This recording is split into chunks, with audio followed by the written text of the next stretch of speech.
भव्य, सुंदर और विशाल, ये है नागपुर के टेकड़ी विनायक का अद्भुत रूप। भगवान गणेश की ऐसी दिव्य और स्वयंभू प्रतिमा शायद ही संसार में कहीं और देखने को मिले।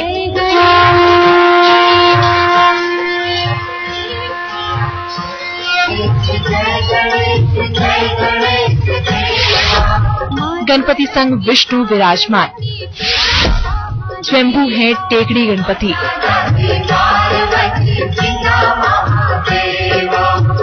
गजानन की इस दुर्लभ मूर्ति को जरा गौर से देखिए। गणपति की ये मूर्ति पीपल के पेड़ की जड़ से निकली है, यानी इस पावन स्थान पर गणपति तो मौजूद है ही, साथ ही पीपल के पेड़ के रूप में भगवान विष्णु भी करते हैं वास। जी हाँ, यहाँ गणेश के साथ साथ भगवान विष्णु भी हैं विराजमान, जो भक्तों पर बरसाते हैं कृपा कुछ खास।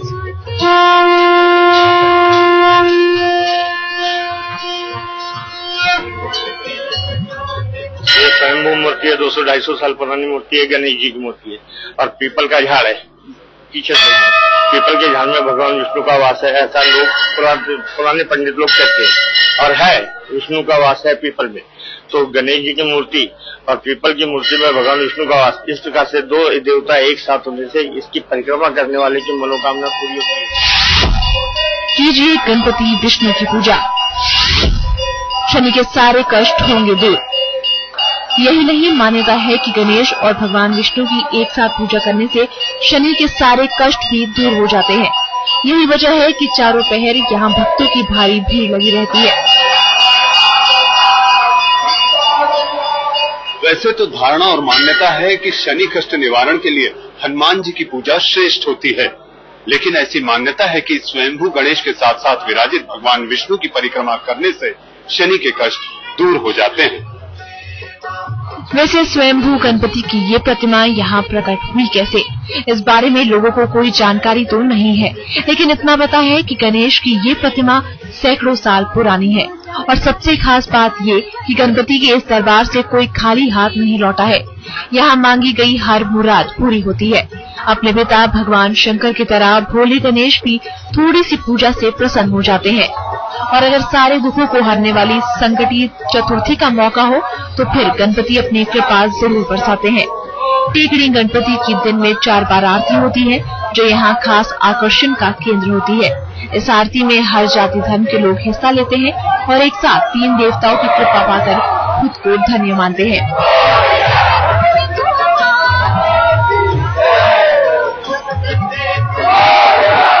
नागपुर से मनीष अवस्थी के साथ आज तक ब्यूरो। टेकड़ी गणपति का रूप जितना भव्य है उतनी ही बड़ी इनकी महिमा भी। कहते हैं यहाँ गणपति की एक झलक छात्रों को सफलता दिलाती है। यहाँ तक कि बड़े बड़े खिलाड़ी भी यहाँ आकर शीश नवाते हैं और गणपति का आशीर्वाद पाते हैं।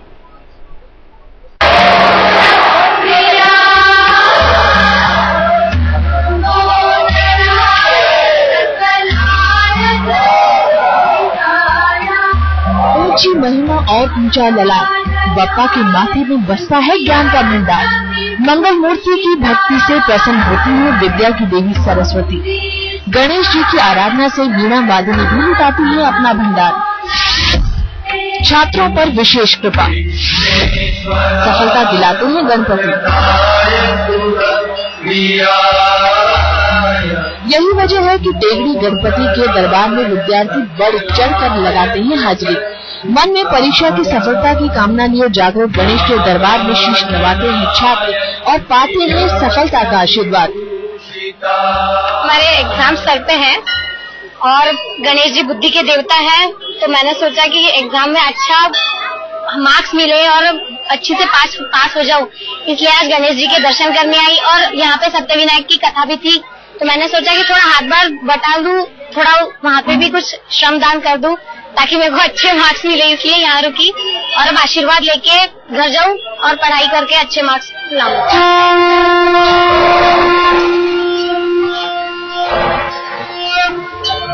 इस दुर्लभ रूप के आगे सर झुकाने वालों में आम लोग ही नहीं बल्कि खास भी होते हैं। किसी भी बड़ी पूजा में गणेश की पूजा का विधान सर्वश्रेष्ठ माना गया है। ऐसे में देवादिदेव गणेश की इस स्वयंभू मूर्ति के सामने क्या नेता क्या अभिनेता। इतना ही नहीं तो क्रिकेट का भगवान भी जब नागपुर में मैच खेलता है तो सबसे पहले इसी मंदिर में आकर अपना शीश नमा उनसे ऊर्जा लेकर मैदान में उतरता है। नहीं लौटाते खाली हाथ, पूरी होती है हर मुराद। क्योंकि टेकरी वाले गणपति कभी किसी को खाली हाथ नहीं लौटाते हैं, तभी तो देश भर के भक्तों की यहाँ भीड़ लगी रहती है। वैसे तो साल भर यहाँ भक्तों का रेला लगा रहता है, लेकिन खास तौर पर चैत्र नवरात्र के पहले दिन यानी हिंदू तिथि के नववर्ष के मौके पर सत्य विनायक की कथा सुनने के लिए भक्तों की भारी भीड़ उमड़ पड़ती है। क्योंकि मान्यता है कि इस दिन कथा सुनने से सभी पापों से मुक्ति मिल जाती है और सारी कामनाएं भी पूरी हो जाती हैं। किसी भी शुभ काम को करने से पहले या सुख समृद्धि के लिए सत्यनारायण जी की कथा की जाती है, ताकि भगवान विष्णु और लक्ष्मी प्रसन्न हो सके। लेकिन नागपुर के गणेश टेकरी मंदिर में भक्त खास तौर पर सत्य विनायक कथा का इंतजार करते हैं, क्योंकि ये पूजा विशेष फल देने वाली होती है।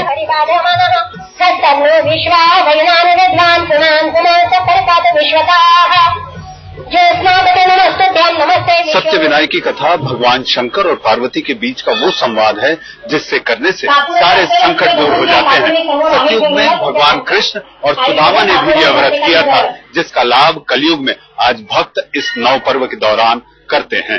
टेकरी गणेश मंदिर में यहाँ तो अश्वत्थ वृक्ष भी है, वहाँ नीचे गणेश जी बैठे हैं, जागृत देवस्थान है, तो यहाँ करने से उनका फल भी मिलेगा और जो भावना से करते हैं वो भावना का भी फल, इच्छित सब मनोरथ सबके पूरे होंगे। इस कथा को करने और सुनने का लाभ इसलिए भी और ज्यादा मिलता है क्योंकि यहाँ भगवान गणेश के साथ साथ भगवान विष्णु भी विराजते हैं।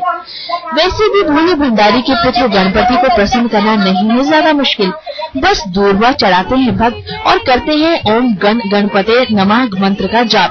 इसके बाद बन जाते हैं हर बिगड़े काम और सफलता चूमती है उनके कदम। नागपुर से मनीष अवस्थी के साथ आज तक ब्यूरो। कानपुर में 10 मुख वाले मंगल मूर्ति की महिमा और चमत्कार अपरंपार है। बप्पा का ये रूप बेहद दुर्लभ है क्योंकि इसमें दर्शन होते हैं त्रिदेवों के। कानपुर के सिद्धि विनायक मंदिर में विराजने वाले 10 मुख के गणपति की पूजा से गृह दशा तो कटती ही है, समस्त कामनाएं भी पूरी हो जाती हैं।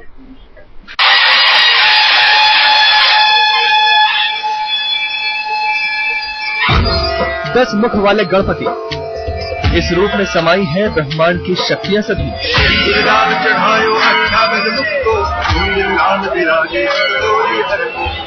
बप्पा में दर्शन देते हैं ब्रह्मा विष्णु महेश। वायु सूर्य चंद्रमा भी पाते हैं इनसे तेज।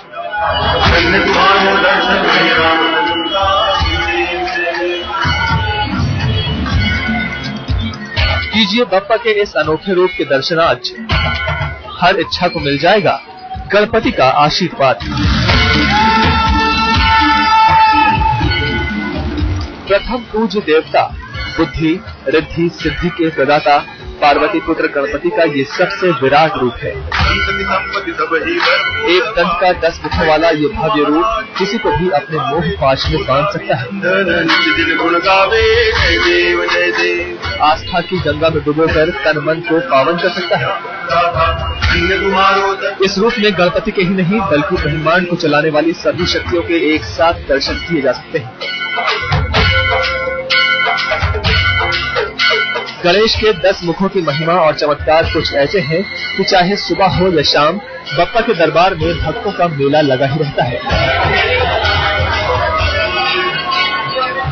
कानपुर के घंटाघर में बने सिद्धि विनायक मंदिर में गणपति की एक झलक पाने और उनकी आरती में शामिल होने के लिए भक्त घंटों खड़े रहते हैं।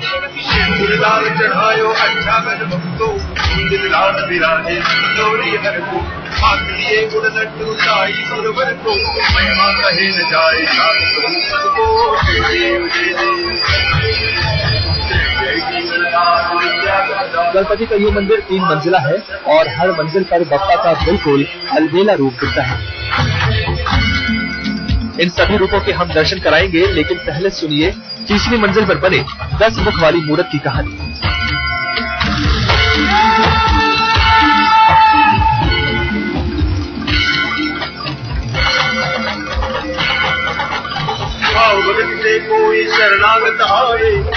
बप्पा के 10 सिर तो आप देख ही रहे होंगे, लेकिन हम आपको ये बता दें कि सिर्फ इस रूप के दर्शन करने भर से आपको त्रिदेवों का भी आशीर्वाद मिल जाएगा। जी हाँ, गणपति के ये 10 मुख ब्रह्मा विष्णु महेश की शक्तियों को तो समेटे हुए हैं ही, सूर्य चंद्रमा और वायु भी इनमें समाहित है। भक्तों को यकीन है कि इस ब्रह्मांड को चलाने वाली हर शक्ति का रास्ता यहीं से होकर गुजरता है। बात चाहे सुख समृद्धि की हो या बुद्धि और शक्ति की, तेज की हो या आत्मविश्वास और खूबसूरती की, यहाँ हर कामना 10 मुख वाले गणपति कर देते हैं पूरी। कानपुर के घंटाघर में बना ये मंदिर आजादी के आंदोलन के दौरान बनवाया गया था। राष्ट्रीय एकता का ये प्रतीक स्वरूप है। 1908 में बाल गंगाधर तिलक आए, उन्होंने ही प्रेरित किया और उसका भूमि पूजन किया। कानपुर का जितना महाराष्ट्रीय समुदाय था वो इस मंदिर से एफिलेटेड रहा। उनके समन्वय से आज तक 90 वर्ष हो गए हैं, नित्य हर प्रतिदिन पूजा होती रहती है। हमारे प्रथम खंड में भगवान गणेश जी मुख्य रूप से 1921 में स्थापित हुए, रिद्धि सिद्धि के साथ में। हमारे द्वितीय खंड में अगर आप दर्शन करेंगे तो भगवान गणेश जी के जो 8 जन्म हुए, जैसा कि मुद्गल पुराण में वर्णित है, उनके दर्शन आपको होंगे। अलग अलग युग में अलग अलग अवतार भगवान गणेश जी के 8 हुए। नमो नमः श्री सिद्धि विनायक नमो नमः। ये राष्ट्रीय एकता का प्रतीक मंदिर है। गणपति के सभी मंदिरों की तरह यहाँ भी गणेश मोदक और दुर्वा से प्रसन्न होते हैं। कहते हैं यहाँ भगवान से जो भी मुराद मांगी जाएगी, गजानन उसे अवश्य पूरी करेंगे।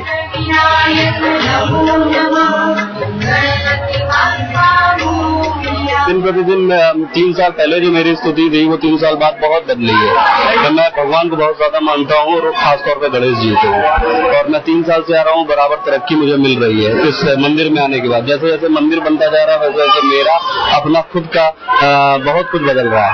10-15 साल से यहाँ आ रही हूँ और पहले तो मैंने खाली सुना था कि ये मंदिर बहुत ही मन्नत मतलब पूरी करता है, लेकिन मुझे खुद को भी बहुत अनुभव हुआ है। मेरे बेटे का मतलब जैसे जो इच्छा थी वो भी पूरी हो गई है और तब से मेरा बेटा भी हर कुछ को आता है।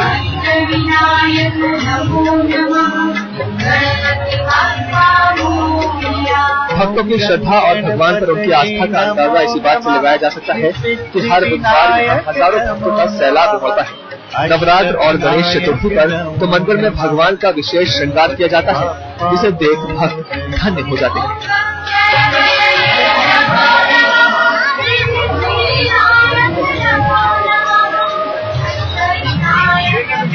रंजन सिंह, कानपुर, आज तक। और अब आपको दर्शन कराते हैं ऐसी जगह के जहां बप्पा नहीं 3 हाथों से देते हैं आशीर्वाद। यहाँ भी बप्पा सिंदूरी रंग में विराजमान है। कहते हैं जितना विशाल रूप है इनका उतना ही विशाल हृदय भी, इसीलिए तो भक्त इन्हें विशाल गणपति के नाम से पुकारते हैं। गणपति गणराजू मंगल करण शुभ काजू, सिंदूरी गणपति का चमत्कारी रूप सुख दाता विश्व विनायक 3 भुजाओं से देते हैं आशीर्वाद। पुत्र में समाये हैं भोलेनाथ। नारियल से पूरी होती है मुराद। वक्रतुंड शुचिशुंड सुहावन तिलक त्रिपुंड भाल विशाल भव्य मनोहारी रूप है गणपति का। भक्तों पर बरसती है इनकी भरपूर कृपा। कहीं कोई भक्त निराश न लौट जाए, कहीं किसी को अधिक इंतजार न करना पड़ जाए, इसलिए यहाँ एक नहीं 3 हाथों से देते हैं बप्पा वरदान। मोदक भोग सुगंधित महाराष्ट्र के अहमदनगर में बना हुआ है गणपति का ये विशाल मंदिर। जितनी ऊंची यहाँ गणेश प्रतिमा है उससे कहीं ज्यादा ऊंची है इनकी महिमा। भक्त बप्पा की महिमा और चमत्कारों की कहानी सुनकर आते हैं और मन में संजो कर ले जाते हैं उनका ये अनूठा रूप। आपने अभी तक बप्पा को एक हाथ से आशीर्वाद देते हुए देखा होगा, लेकिन इस मंदिर में 4 भुजाओं वाले बप्पा ने एक हाथ में सुंड पकड़ा हुआ है और 3 हाथों को आशीर्वाद की मुद्रा में उठाया हुआ है। जय गणेश जय गणेश जय गणेश देवा। गणपति के भव्य रूप की वजह से अहमदनगर में इन्हें विशाल गणेश के नाम से जाना जाता है। 15 फीट ऊंची है बप्पा की प्रतिमा और अहमदनगर के लोग इन्हें अपना ग्राम देवता मानते हैं। विशेष बात यह है कि इस मूर्ति में गणपति के पेट में उनके पिता शिव भी देते हैं भक्तों को दर्शन। कहते हैं यहाँ भक्तों को बप्पा के साथ शिव का वरदान भी मिल जाता है। यहाँ जो भी मन्नत मांगी जाती है वो पूरी होती है, ऐसी भाविकों की श्रद्धा है। और यहाँ दूर दराज से दूर दूर से लोग यहाँ संकष्टी चतुर्थी हर रोज दर्शन के लिए आते हैं। प्रणाम मेरे भाई बहन, आज का मंत्र है अर्धनारीश्वर मंत्र। इसका प्रयोग करते हैं संपत्ति का विवाद हल करने के लिए। कई बार ऐसा होता है कि संपत्ति को लेकर परिवार में भाइयों में विवाद हो जाता है, बहुत ही व्यर्थ का चर्चा होने लगती है, व्यर्थ की बहस होने लगती है। उसको विवाद को शांत करने के लिए, विवाद को हल करने के लिए इसका प्रयोग किया जाता है। क्योंकि संपत्ति तो अर्जित की है हमारे बुजुर्गों ने, माता पिता ने, बड़े लोगों ने, हम उस पर विवाद न करें, इसलिए मन में शांति धारण करने के लिए इस मंत्र का प्रयोग करें। मैं मंत्र निवेदन करता हूं, उसके बाद विधि बताता हूं। मंत्र है जगतः पितरो वंदे पार्वती परमेश्वरो। इसका भाव है कि भगवान शिव और पार्वती हमारा संपत्ति विवाद जो चल रहा है उसको शांत करिए, उसका शांतिपूर्ण को समाधान हमें सुझा दीजिए, हमारे मन में आ जाए। इस मंत्र को पूरब की ओर मुख करके प्रातःकाल के समय पूर्व को मुख करके बैठ जाएं और 21 दिन तक लगातार प्रत्येक दिन 7 बार इसका उच्चारण करें। जो चाहते हैं इसका हल हो, बहन हो या भाई हो, कोई भी इसको 7 बार लगातार 21 दिन तक 7 बार इसका उच्चारण करते रहें तो आप देखेंगे संपत्ति के विवाद में कोई समाधान निकलना शुरू हो जाएगा और आप उस विवाद से, व्यर्थ में, परेशानी से बच जाएंगे। मित्रों, हम कामना करते हैं कि आप ऐसा करें। मैं एक बार मंत्र पुनः निवेदन करता हूं। मंत्र है जगतः पितरो वंदे पार्वती परमेश्वरो। और मित्रों, अब बारी है जिज्ञासा की।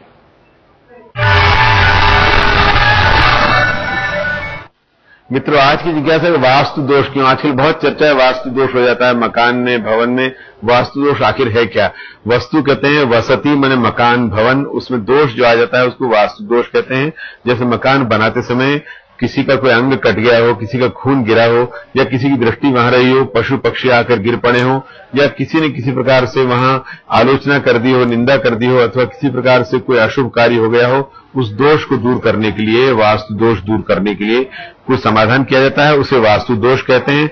वास्तु दोष वास्तव में मन में अशांति बनाए रखता है। जब वास्तु दोष होता है उस मकान नींद अच्छी नहीं आती, मन में अशांति रहती है और भूख कम लगती है। वास्तु दोष को दूर करने के बहुत सरल से उपाय हैं, उन उपायों को करें जिससे वास्तु दोष दूर हो जाए।